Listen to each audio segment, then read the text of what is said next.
Scrim in our chat has a question that I want to hear you guys, because it has to do, I think, a lot with improv, and specifically has to do with what was talked about in the interview about preparing to get into your character and everything. She asks, what do you think of getting backstory out right away as opposed to letting it come out naturally? And I want to hear what do you guys, Cliff, how do you feel about the idea of like should you do like a character study of your character ahead of time versus just rolling with it and letting it come out, as you're reacting to things that are happening in the game? I think a little bit of both, or actually a lot of both. If you're someone who really loves writing lots and lots of backstory and information, go ahead and do that, but also don't expect other people to read it all. Break it down for a summary for your GM to digest it in a more easily digestible form. But I think it's important to have some hooks, some starting points that you can draw from, or other people can draw from, or connect to, that you can put out there, and then build off of. If you and your other players are each sort of putting these touchstones out there, you can strike them together and make some sparks, and then lean into what happens next, as opposed to worrying too much about it fitting with the backstory as much. You can always retcon stuff that hasn't come up yet, or find some new way to make it fit in, or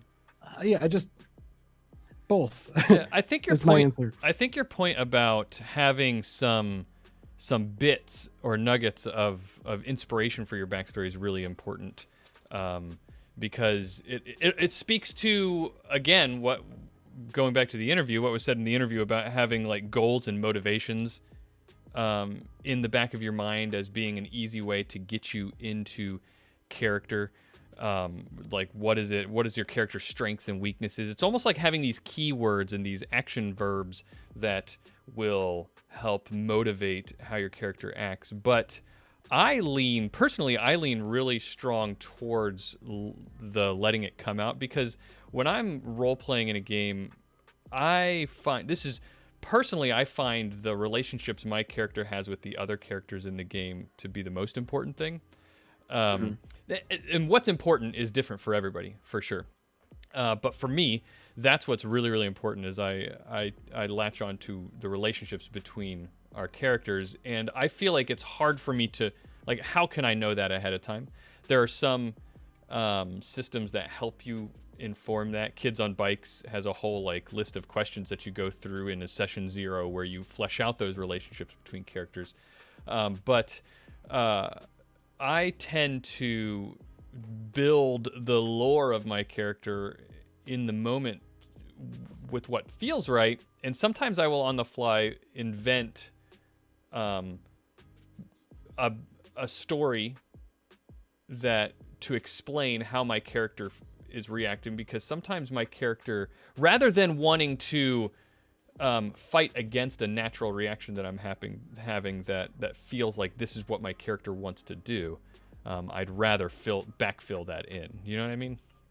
Absolutely. I mean, I think there are, as you're building a character, I think there are, the way that I like to do it is I have key moments that explain things I know about my character, their personality, who they are, like what's their role in a team, etc. Like, how do they get to this point? Give me an example. Oz, just a quick. Sure. In the Apocalypse world actual play we did recently, I was playing a driver. So I was like, okay, how did I learn to pilot stuff really well? So I was like, okay, so I probably grew up in